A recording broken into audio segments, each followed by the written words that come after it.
everyone, my name is Trivesh and you're watching my YouTube channel. After a long time, मैं कोई face cam वाली video बना रहा हूँ. Like I have been busy और I have been occupied in my private job sector. So अभी कुछ time के लिए आई हैव टेकन ब्रेक और मैं चाहता हूँ कि इस चीज़ में अपना 100% दूँ. तो फिलहाल अभी जिस टॉपिक पे हम बात करने वाले हैं वो ये है कि मुझसे काफ़ी लोगों ने पूछा है कि जो मेरा भी ऑनलाइन कोर्स भी चल रहा है या फिर अगर आप कहीं से भी पढ़ रहे हो, कहीं से भी आप कोई और कोर्स ज्वाइन कर रहे हो, सो फिलहाल सर स्टेप्स क्या हैं जिससे हम इंग्लिश सीखेंगे. ठीक है. तो मुझे बहुत टाइम हो चुका है पढ़ाते हुए, काफ़ी लोगों को सिखाते हुए, and the steps which I have observe कि ये जो स्टेप्स हैं यही स्टेप्स होंगे जिसकी हेल्प से आप सीख पाएंगे और ये स्टेप्स बहुत बहुत बहुत ज़रूरी है. ठीक है. देखो, बहुत से लोग हैं जो ऐसा बोलते हैं कि ग्रामर इम्पॉर्टेंट नहीं है.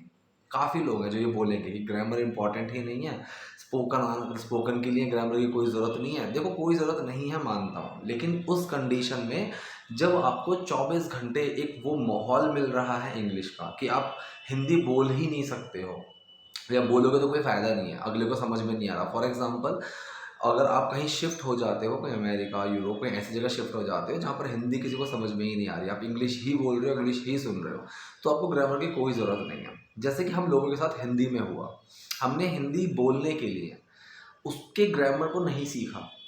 ठीक है. कि जो हिंदी के भी ग्रामर होते हैं, विशेषण,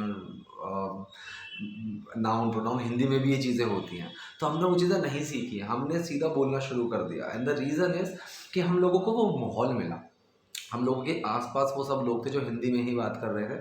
हमने वो चीज़ें बहुत सुनी, फिर टूटी फूटी बोली, गलत सलत बोली, फिर धीरे धीरे सीखते चले गए और आज हम हिंदी आराम से बोल लेते हैं. सेम किसी भी लैंग्वेज के साथ यही चीज़ होती है. किसी भी लैंग्वेज, आपको अगर चाइनीज़ भी सीखनी है ना, और आप अगर उठ के आज चले जाओ चाइना, आपको उसका कुछ भी नहीं आता, ज़ीरो हो आप इंग्लिश में, सॉरी चाइनीज़ में, और आप चाइना जाकर बैठ जाते हो और वहाँ पर 4 साल रहते हो, आप चाइनीज़ बोलने लग जाओगे, चाहे आपको कुछ भी ना आता हो, आप सीखोगे, समझ जाओगे, क्योंकि आपकी मजबूरी बन जाएगी. तो पहली चीज़ तो ग्रामर इम्पॉर्टेंट है.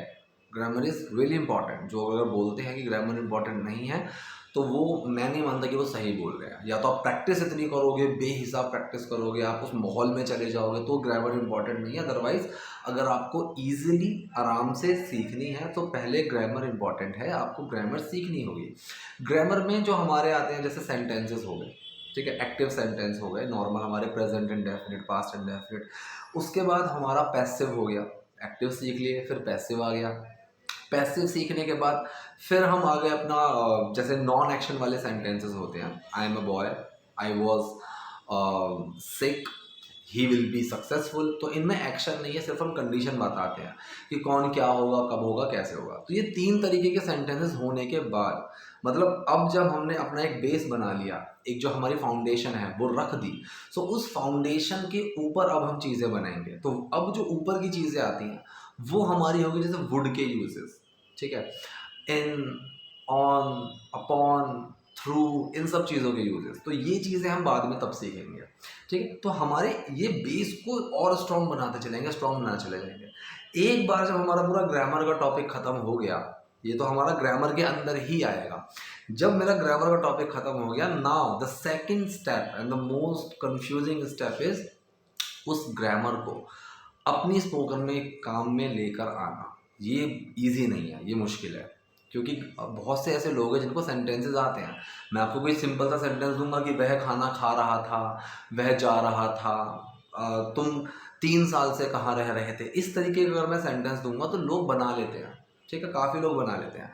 तो यहाँ पर स्ट्रक्चर समझना ज़रूरी है, ग्रामर में आपको सेंटेंस बनाना ज़रूरी है. लेकिन सेकेंड चीज़ है कि अब हम जो कोई भी लाइन सुनते हैं, बोलते हैं, कोई चाहे मूवी का डायलॉग हो या फिर कोई सबटाइटल जो मैं वीडियोस बनाता हूँ वो हो, इन वीडियोस में या फिर इन बातों में हमें वो सेंटेंस ढूंढना होगा. ठीक है. तो अब हमें वहाँ ये चीज़ समझनी होगी, जो मैंने सेंटेंस बोला ये कौन सा सेंटेंस है. ठीक है. इसको अब कैसे कन्वर्ट करूँ मैं, ये अब कैसे कन्वर्ट होगा. तो जैसे मैंने लाइन यहाँ पर बोली, इसको मैं अब कैसे कन्वर्ट करूँ. अगर मैं सिर्फ यही सेंटेंस उठाकर दे दूंगा तो कन्फ्यूजन होगी, क्योंकि सबसे पहले इसको कन्वर्ट करने से पहले मुझे समझना होगा एक सेंटेंस कौन सा है, इसको मैं अब कन्वर्ट कैसे करूँ. तो ये 2 तरीके से बन सकता है कि अब मैं इसको कैसे कन्वर्ट कर सकता हूँ या फिर मैं अब इसको कैसे कन्वर्ट करूँगा. ठीक है, तो मैं या तो अब इसको कैन में बना सकता हूँ या फिर इसको मैं विल में भी बना सकता हूँ कि how will I convert this sentence now, या फिर how can I convert this sentence now. तो ये अब मेरे को क्लियर हुआ, अच्छा ये सेंटेंस कैन और फ्यूचर इंडेफिनिट दोनों में जाएगा। तो अगर मैं सिंपल सा फ्यूचर इंडेफिनिट का सेंटेंस दूँ तो आप बना लोगे, लेकिन अब आप लोगों को जो आप स्पोकन में कोई चीज़ बोल रहे हो उसको भी समझना होगा कि सेंटेंस कौन सा है। ये दूसरा स्टेप है कि जो भी आप सुनते हो, जो भी आपके दिमाग में लाइंस आती हैं, या फिर जो भी आप दूसरों से सुन रहे हो, मूवीज़ के डायलॉग सुन रहे हो, उनको पहले उस लैंग्वेज में कन्वर्ट करो जो आप ट्रांसलेट कर सको। ठीक है, सो ट्रांसलेट करने लायक उस लैंग्वेज में कन्वर्ट करना, कन्वर्ट इनटू ट्रांसफरेबल सेंटेंस, जिसको आप ट्रांसलेट कर सको, ट्रांसफर कर सको इंग्लिश के सेंटेंस में, आपको उसमें कन्वर्ट करना होगा। ये सेकंड मोस्ट इंपॉर्टेंट पॉइंट है। अब आप लोगों को नॉर्मल सेंटेंस बनाना आ गया, पहला ग्रामर की हेल्प से। दूसरा, अब आप लोगों को जो आसपास के सेंटेंसेस हैं वो समझ में आ गए कि अच्छा इसको कैसे सेंटेंस में कन्वर्ट करना है। स्टार्टिंग में इसमें टाइम लगेगा, ठीक है, लेकिन जब ये ही स्पीड आपकी तेज़ होती चली जाएगी तब क्या होगा कि कोई भी आपके दिमाग में लाइन आई, आप तुरंत समझ जाओगे अच्छा ये वाला सेंटेंस है, फटाक से उसको बनाकर बोल दोगे। यहाँ हो गया, दो चीज़ें आपके ख़त्म हो गई। अब क्या होगा, अब आपके सामने मैं कुछ भी लाइन लेकर आ जाऊँ, मैं आपके सामने कोई भी सेंटेंस रख दूँ, आप फटाक से उसको बना दोगे, लेकिन स्पोकन अभी भी नहीं आएगा ढंग से। ठीक है, यहाँ पर आपका मान के चलो 70% स्पोकन वाला पार्ट ख़त्म हो गया। लेकिन अब जो बाकी बचा हुआ है, बाकी बचता है प्रेजेंस ऑफ माइंड। ठीक है, अब अगर मैं आपको कोई सेंटेंस दे ही नहीं रहा, आप सिर्फ मुझसे इंग्लिश में बात कर रहे हो, उस बात को आगे कैसे बढ़ाना है, उन बातों में से बातें कैसे निकालनी है। क्योंकि अगर मैं अपने जो हमारा क्लासेस चलती हैं ऑनलाइन, उस क्लास में मैं क्या करता हूँ, कई बार छोटे छोटे से ना टॉपिक दे देता हूँ। ठीक है, छोटे छोटे सी सिचुएशन दे देता हूँ कि ये सिचुएशन होगा तो आप इस पे बात करो। आप दोनों एक रोल प्ले कर रहे हो, उसमें आप ये हो आप वो हो, और अब इस तरीके से एक सिचुएशन के ऊपर आपको बात करनी है।